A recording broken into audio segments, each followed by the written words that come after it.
नमस्कार, मैं राकेश परमार और आप देख रहे हैं महत्वपूर्ण मुद्दा। मित्रों, महत्वपूर्ण मुद्दे में आज सबसे महत्वपूर्ण विषय तो ये था कि क्या देश दुनिया में सर्वाधिक लोकप्रिय जननायक श्री नरेंद्र मोदी के विरुद्ध कोई बहुत बड़ी राजनीतिक षड्यंत्र, चरित्र हनन, मतलब राजनीतिक चरित्र हनन का प्रयास, फेल्योर होने की हवा या बदनामी और जनहिताय के जगह जन दुखाय की छवि बनाने का कोई साजिशतन प्रयास हो रहा है क्या? ये बात मैं इसलिए कहने पर मजबूर हो रहा हूं कि भारत महान को बहुत दिनों के बाद ऐसा सौभाग्य प्राप्त हुआ था जब देश दुनिया में सर्वाधिक लोकप्रिय जननायक भारत के प्रधानमंत्री के रूप में पदस्थापित हुए थे और आम जन से लेकर के खासो आम तक अत्यंत ही लोकप्रिय थे। ये नरेंद्र मोदी ही है जिनको गरीब गुरबा कहता था कि मेरे अपने हैं, उद्योगपति कहता था कि मेरे अपने हैं। नरेंद्र मोदी के लिए कहा जाता था कि गरीब कहते हैं कि मोदी मेरे हितों की काम करते हैं, अमीर कहता है कि मेरे हितों की काम करते हैं, राष्ट्रभक्त कहता है कि मेरे हितों की काम करते हैं। तो फिर ये बदनामी क्यों? इस पर एक गहन चिंतन मनन की आवश्यकता है। मैं करीब करीब मोदी भक्त अपने आप को मान चुका हूँ, घोषित कर चुका हूँ, लेकिन मैं अंधभक्त नहीं। अगर कोई ऐसी छवि नरेंद्र मोदी के विरुद्ध बनाने का साजिशतन प्रयास हो रहा होगा तो मैं इसका विरोध करूँगा। और अगर मोदी के किसी नीतियों से कहीं कोई राष्ट्र के नौजवानों का, उद्योगपतियों का, आम जन का नुकसान होगा, मैं उसका विरोध करूँगा। मोदी भक्त होते हुए भी मैंने कल ठेके पर मिलिट्री का विरोध किया था। आप सब ने अपना आशीर्वाद मुझे दिया था। मैंने कहा था कि मिलिट्री अगर ठेके पर हो जाएगी तो उसकी निष्ठा क्या वही रहेगी? अजय राव को नमस्कार। तो मित्रों, इस बात पर आज जा रहा हूं, उसका लबोलबाब ये है कि देखा जा रहा है कि माननीय नरेंद्र मोदी जी निर्णयों पर अब मेक और विचार विमर्श होने लगा। हाँ ब्रजेश भाई, बहुत बहुत नमस्कार आपको।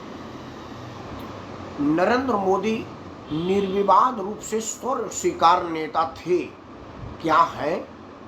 आप सबको इस विषय पर विचार करने की नितांत आवश्यक है। अगर नरेंद्र मोदी के निर्णयों पर यह विचार होने लगे कि क्या ये जनहित का मामला है, क्या मोदी ने ये ठीक किया, मतलब मोदी का ग्राफ या मोदी के ऊपर से भरोसे की कमी होने का शुभारंभ हो चुका है और ये ना तो मोदी के लिए शुभ होगा ना ही देश के लिए शुभ होगा। मित्रों, दो उदाहरण आपके सामने में रख रहा हूं। इसके जस्ट पहले जिसको हरा करके माननीय नरेंद्र मोदी जी देश का प्रधानमंत्री बने, उसके प्रधानमंत्री के चेहरे पर जरा नजर डालिए। श्री मनमोहन सिंह जी। आज भी कहा जाता है कि दुनिया में जितने भी राष्ट्र नायक हैं उनमें से कोई ऐसा नहीं है जिसका बायोडाटा हमारे मनमोहन सिंह के बायोडाटा के आसपास भी है। मुकाबला में तो खैर कोई है ही नहीं। कोई ऐसा राजनीतिक शख्सियत जो देश के सर्वोच्च आसन पर आसीन हो, उससे हमारे मनमोहन सिंह जी के योग्यता, अनुभव, कार्यक्षमता, काम का अनुभव, पदों पर आसीन होने का तजुर्बा, ये सब आजू बाजू भी, आसपास भी कोई हो, ऐसा कोई नहीं। कोई ऐसा प्रधानमंत्री नहीं है जो वित्त मंत्रालय में अधिकारी, सचिवालय में अधिकारी, आरबीआई का गवर्नर, वित्त मंत्री जैसे अनेक पदों पर, यूजीसी से लेकर के बहुत सारे पदों पर कार्य करता हुआ भारत के प्रधानमंत्री के सीट को सुशोभित किया। नरेंद्र मोदी के पहले मनमोहन सिंह जी के विषय में कहा जाता था कि उनके घोर विरोधी भी उन पर बेईमान होने का इल्जाम न तब लगाए थे न आज लगा रहे हैं। मतलब कोई कहता था कि नरेंद्र मोदी ईमानदार है तो उसके पहले मनमोहन सिंह के लिए कहा जाता था कि इस पर क्या चर्चा करना, मनमोहन सिंह की ईमानदारी पर चर्चा करना टाइम खराब है, क्योंकि वो आदमी भी अगर बेईमान है तो फिर धरती पर ईमानदार है ही नहीं। और ये सत्य भी था कि मनमोहन सिंह जी बड़े ईमानदार, कर्तव्यनिष्ठ, देशभक्त इंसान है, प्रधानमंत्री थे। लेकिन जब उनके दूसरे कार्यकाल में, पहला कार्यकाल निर्विवाद रूप से मनमोहन सिंह की क्लीन छवि, राष्ट्र के प्रति उनका योगदान और कुछ ऐसे जनहित और जनविभाग काम देखने को मिला जिससे 2004 में अनफॉर्चुनेट विजय प्राप्त हुए मनमोहन सिंह 2009 में फॉर्चुनेट विजय प्राप्त किए। मतलब जानबूझ के उनको दिया गया मताधिकार था, क्योंकि 2004 में लोगों को पता था कि सोनिया गांधी प्रधानमंत्री बनेगी, तो बहुमत कुछ कम था। लेकिन जैसी 2009 में सरदार मनमोहन सिंह को प्रधानमंत्री पद का उम्मीदवार घोषित किया गया, प्रचुर मात्रा में बहुमत आया, पीछे से ज्यादा आया, क्योंकि वो सब के सब मनमोहन सिंह के क्लीन छवि, ईमानदार छवि और राष्ट्र के प्रति किए गए कामों को देख करके हुआ था। 2004 से 2014 तक अपने 10 साल के शानदार कार्यक्रम में मनमोहन सिंह के जी में आरटीआई आया, सूचना का अधिकार, राइट टू इन्फॉर्मेशन एक्ट 2005, जिसको हम सब आरटीआई के नाम से जानते हैं, हिंदी में उसको सूचना का अधिकार अधिनियम 2005 के नाम से हम जानते हैं, जहाँ आम जन के हाथ में ये शक्ति मिली कि आप सरकार के किसी भी संस्था, किसी भी विभाग, किसी भी कार्यालय, किसी भी अधिकारी का काम का दाम, काम का समय, काम करने के तरीके, प्रारूप और उसके डेवलपमेंट की जानकारी सीधी पा सकते हैं। दस्तावेजी सबूत के साथ छाया चित्र और छाया प्रति तक भी आपको मुहैया सरकार कराएगी। इन सब की भी आरटीआई में व्यवस्था थी। और आरटीआई के सीमा में कुछ रक्षा खुफिया के अलावा भारत का प्रधानमंत्री का कार्यालय तक भी था, सारे मंत्री भी उसकी जद में थे और लोगों ने इसका बड़ा दुरुपयोग भी किया। वो अलग बात है, क्योंकि हमारे यहाँ सदुपयोग बाद में होता है, दुरुपयोग पहले होता है, वो एक चर्चा का विषय है। फूड सिक्योरिटी एक्ट हमारे देश में बना, मतलब हर आदमी को भोजन मिले ये बात सरकार निर्धारित करेगी।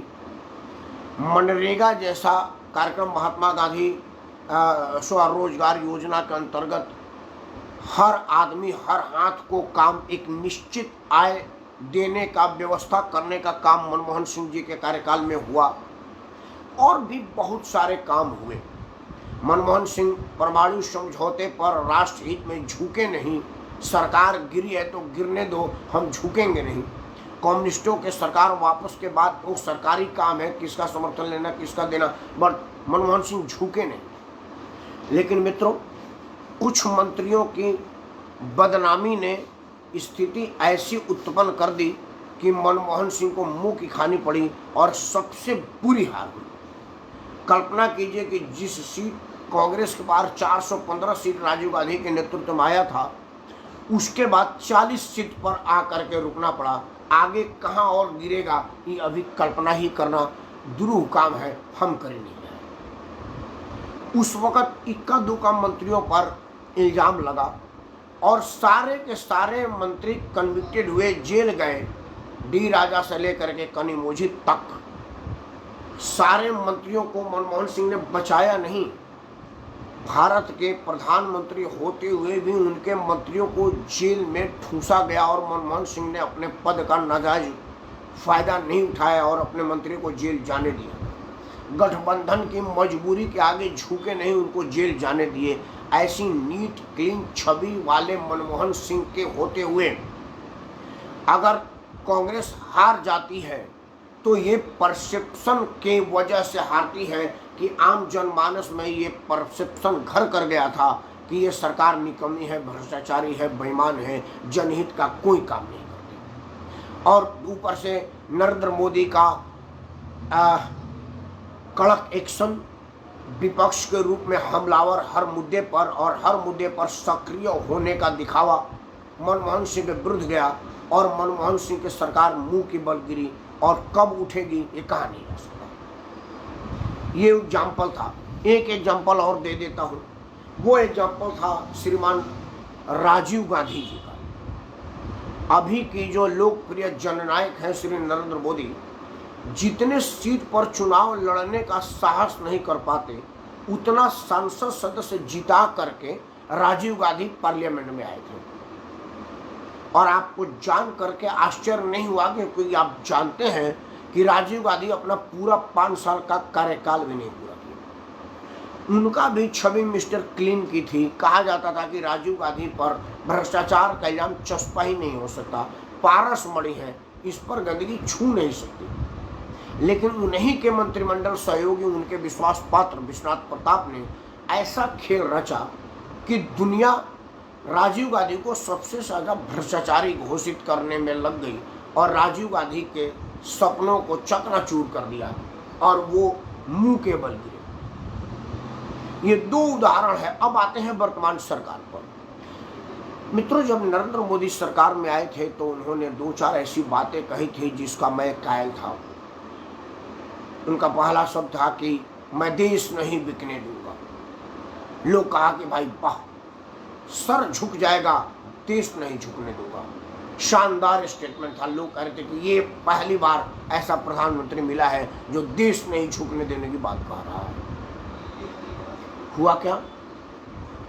हुआ ये कि जो नवरत्न कांग्रेस में राजीव गांधी जी के नाना जी श्री पंडित जवाहरलाल नेहरू जी के जमाने से राष्ट्र धरोहर के रूप में थी, उन सबों को अब एक एक करके बेचा जा रहा है। वो बेचने के लायक ही है क्योंकि उसका मैनेजमेंट नकारा, निकम्मा और नालायक हो गया है। लेकिन अगर आप प्रधानमंत्री कड़क प्रशासन के हैं, दूध के धूले और 0 टॉलरेंस अगेंस्ट करप्शन की छवि अगर आपकी है, तो आपके डंडे में वो जोड़ नहीं है कि वो भ्रष्टाचारी, करप्ट, नालायक, नवारिश और लापरवाह वाले लोग में ऊर्जा का सुचार हो और वो उसी तरह से ऊर्जावान होकर के काम करे जिस तरह से आपके औद्योगिक मित्र अडानी और अंबानी करते हैं। जिस मैनेजमेंट दक्षता का कायल मैं उन लोगों का हूँ, क्या उनमें से कोई लोग इस तरह के मैनेजमेंट में नहीं आ सकते? फिर आपकी किस बात की दोस्ती? आपके ज़माने में ठेके पर मिलिट्री आया है। 4 साल में मिलिट्री वाला क्या कर पाएगा और आने के बाद क्या करेगा, ये मैं कल बता चुका हूँ। एक और आपके विरुद्ध बिल्डअप हो रहे परसेप्शन पर चर्चा करूँ। आज समाचार चैनल पर मैं सुना, लेट इसलिए हो गया कि मैं उसकी विस्तृत विवरण जान लेना चाहा। बड़ा इम्पोर्टेंट मैटर था। मैं 10-10:15 बजे अपने घर में आया तो सोचा कि समाचार में ये विवरण देख लूँ कि क्या आ रहा है, उसके बाद मैं अपनी बातों रखना चालू करूँगा। तो उसमें प्रमुखता से आ रहा है कि रेलवे बहुत सारी नौकरियों को विड्रॉ कर रही है। शब्द सुनिए। अब मैं एक न्यूट्रल आदमी, भारत का, अपने हर मामलों में परेशान आदमी समाचार के लिए बैठा हूँ और सुन रहा हूँ कि रेलवे अपने बहुत सारे नौकरियों को वापस ले रही है। तो मैं सरकार के प्रति नाराज होऊंगा, लेकिन भला हो उस समाचार चैनल का जिसने बताया कि कौन कौन से पद वापस लिए जाएंगे। वो पद है जो अब उसका रेलेवेंट ही नहीं है। जैसे डिक्शनरी ने कैसेट शब्द को हटा दिया है। क्यों? क्योंकि कैसेट का अब कोई उपयोगिता नहीं है। वो एक अब इतिहास का विषय है, अजायब घर में रखने वाले वस्तु है कि कभी कोई कैसेट था। क्योंकि अब तो सीडी है, पेन ड्राइव है, अब तो म्यूजिक पैड का भी रोल खत्म हो गया। अगर आपके पास गूगल है तो अनलिमिटेड गाना है आपके पास। तो कैसेट अब कौन बजा रहा है? तो कैसेट को अगर हम घर से बाहर निकाल देंगे, इसका मतलब नहीं है कि मैंने कोई बड़ा बेशकीमती चीज़ को अपने आप से हटा दिया। You useless. उसी तरह से जो रेलवे में कुछ पद थी मसालची की, अब मसालची का क्या जरूरत है? कुछ थी प्रिंटरों की, अब तो सब ऑफसेट प्रिंटिंग पर हो रहा है। वो प्रिंटिंग हमने देखा है, फोटोकॉपी मशीन इतनी बड़ी बड़ी बल्बें लगा करती थी, एक प्लेट ऐसे ऐसे घुमा करता था कार्बन डाल करके, वो फोटो खींचता था, 2 मिनट में गर्म होता था, ऐसे ऐसे करके हम पेपर निकालते थे। अब आप फोटोकॉपी रखिए, खड़क खड़क हजारों पेज खट खट खट खट निकल जा रहा है। जब तक मेरी बात मैं ये बात कर रहा हूँ तो नहीं तो मैं 10-20 हज़ार पेज निकल जाएगा। इतने हाई स्पीड प्रिंटर आ गए, तो वो फोटो कॉपी वाली अगर कोई ऑपरेटर होगा तो उसकी ज़रूरत नहीं है। पहले केरोसिन ऑयल के डिबरी पर सिग्नल ऑपरेट होता था, अब तो इलेक्ट्रॉनिक सिग्नल ऑपरेटिंग सिस्टम हो गया है जो कंट्रोल रूम से ऑपरेट होता कंप्यूटर के माध्यम से। तो किरासन तेल डिब्बी ढारने वाला और वो store manager, store incharge, store keeper, store man की अब तो आवश्यकता खत्म हो गई, क्योंकि केरोसिन तेल तो अब वैसे ही प्रचलन में नहीं रहा। ऐसी कई पदें रिक्त हुई हैं, लेकिन उसी समाचार चैनल पर यह नहीं बताया गया कि रेलवे का ऑल ओवर इंडिया में भर्ती हो रहा है। मतलब कल भी परीक्षा था, आज भी परीक्षा और कल भी परीक्षा है। मतलब मेरे साले का बेटा आया हुआ है आरा से दिल्ली में परीक्षा देने के लिए, और 3 शिफ्ट में परीक्षा हो रहा है। मतलब सवेरे 7-8 बजे से एक बार होता है, फिर मेरे साले का बेटा 11 बजे करीब जाता है, मतलब उसका शायद 12 बजे से 2 बजे तक होता है। फिर 2:30-3 बजे से देखता हूँ कि पर तैयार रहती है। अगर 5-5, 10-10 हज़ार नोएडा सेंटर में अगर होते होंगे, मतलब 30-35 हज़ार विद्यार्थी एक बार में बैठ रहे हैं। इसकी चर्चा नहीं हुई कि भाई एक जगह नौकरी निकाली जा रही है, दूसरी जगह भर्ती करी जा रही है, रेलवे कर क्या रहा है। लेकिन समाचार प्रमुखता से बताया जा रहा है कि रेलवे ने कुछ नौकरियां वापस लेनी है। मतलब असंतोष फैलाने का एक प्रयास हो रहा है। और सबसे ज्यादा जो कंसर्न है, अब उसमें नरेंद्र मोदी की सलाहकार उनको गलत सलाह दे रहे हैं या मोदी स्वयं लगे हैं या बियॉन्ड द कंट्रोल है, ये मैं नहीं जानता। लेकिन जो मैं जानता हूं वो बताता हूं। महंगाई, मित्रों, महंगाई पर नियंत्रण नरेंद्र मोदी जिस दिन से प्रधानमंत्री हुए हैं, पता न क्यों वित्तीय मामले पर इनका नियंत्रण बिल्कुल माइनस है। वित्तीय मैनेजमेंट में नरेंद्र मोदी फेल है। पहले मैं ये जानता था कि वित्त मंत्री उन्होंने किसी सीरियस आदमी या अर्थशास्त्री को नहीं बनाया। अपने मुकदमों के पैरवीकार वकील को फीस के रूप में मंत्रालय दिया, वो तो ठीक है, लेकिन वित्त मंत्रालय भी उसी को दे दिया और वकील को वित्तीय व्यवस्था का बागडोर संभाल दिया, और वो जो करते गए वो होता गया।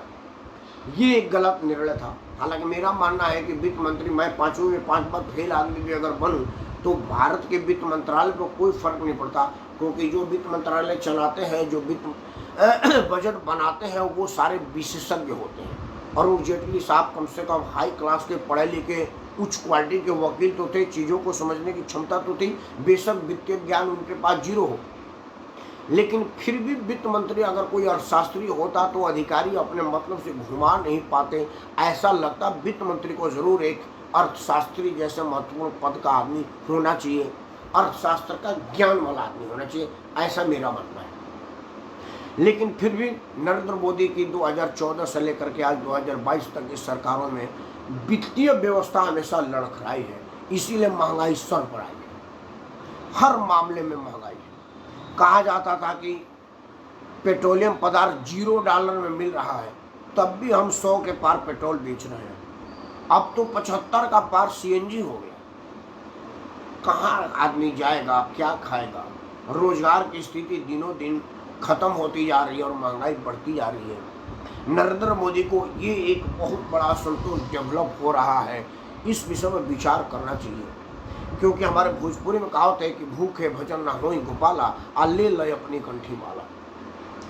वो रोज रोज मस्जिदों से शिवलिंग निकले, मेरे लिए अभिमान का बात है कि हमारे इतिहास को दफनाया गया, दबाया गया। आज हम सक्षम हुए हैं तो अपने इतिहास को जमीन फाड़ करके निकाल रहे हैं और लोगों को दिखा रहे हैं that proud movement for all Sanatan. लेकिन क्या ये भूखे भोजन, बिना भोजन का भजन होगा?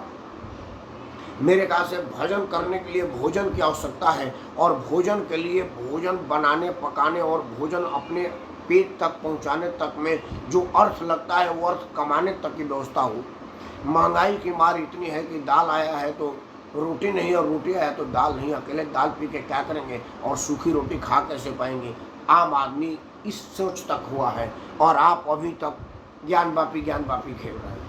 आप अभी नूपुर शर्मा और शुक्रवार के नमाजियों के पत्थर तुरंत घर गिराने पर विचार करें। वो भी ठीक है, नमाजियों के घर गिरना चाहिए, मैं उस बात का बिल्कुल पूर्णतः समर्थन करता हूँ, थैंक्स टू योगी आदित्यनाथ। लेकिन नरेंद्र मोदी जो डेवलपमेंट आपके विरुद्ध हो रही है, असंतोषों का, उसको जितना जल्दी आप काबू पाएंगे, आपके लिए बड़ा ज़रूरी होगा, और अगर आपके लिए शुभ हुआ तो वो राष्ट्र के लिए भी शुभ होगा, क्योंकि आप और राष्ट्रभक्ति दो अलग अलग चीज़ है ही नहीं है मेरे नज़र में और सबके नज़र में। नरेंद्र मोदी को हाथ जोड़ करके प्रार्थना है कि एक बार इस विषय पर जरूर विचार करें कि आखिर आप जैसा जनहित वाले व्यक्तित्व के होते हुए भी महंगाई बेलगाम क्यों है, भ्रष्टाचार बेलगाम क्यों है, आतंकी और आतताई निर्भीक होकर के अपना काम कैसे करते हैं, और काला धन लाने की बात छोड़िए, आपके कार्यकाल में पहले से ज़्यादा काला धन विदेशी बैंकों में कैसे पहुंचा, और अगर ये पहुंचा तो वो सब लोग क्या आपके कंट्रोल के बाहर थे या आपको धोखे में रह करके इस तरह की धोखेबाजी हुई है। अगर ये हुई है तो फिर अब तक वो बिहाइंड द बार क्यों नहीं हुए, why not a stream action taken by you, why, ये आपको सोचना पड़ेगा, विचार करना पड़ेगा। ईश्वर आपको स्वस्थ रखे।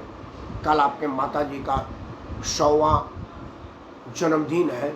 मेरा प्रार्थना है परमपिता परमेश्वर से जो वो चाहे अब जितना दिन तक रहे स्वस्थ रहे, निरोग रहे, क्योंकि उन्होंने आप जैसे महामानवों को जन्म दिया है, हमारे लिए तो प्रातः वंदनीय है। अगर वो ना होती तो आप कैसे होते। तो उनके श्री चरणों में मैं सादर प्रणाम करते हुए सिर्फ यही प्रार्थना कर रहा हूँ कि आज आप अपने माता जी का जन्मदिन, शतकीय जन्मदिन मना रहे हैं, कल हम लोग आपको शतकीय जन्मदिन मनाएं, और उस शतकीय जन्मदिन आप अपने लोक कल्याण मार्ग वाले में ही मनाएं। यही दुआ, यही कल्पना है, यही मांग और यही इच्छा है।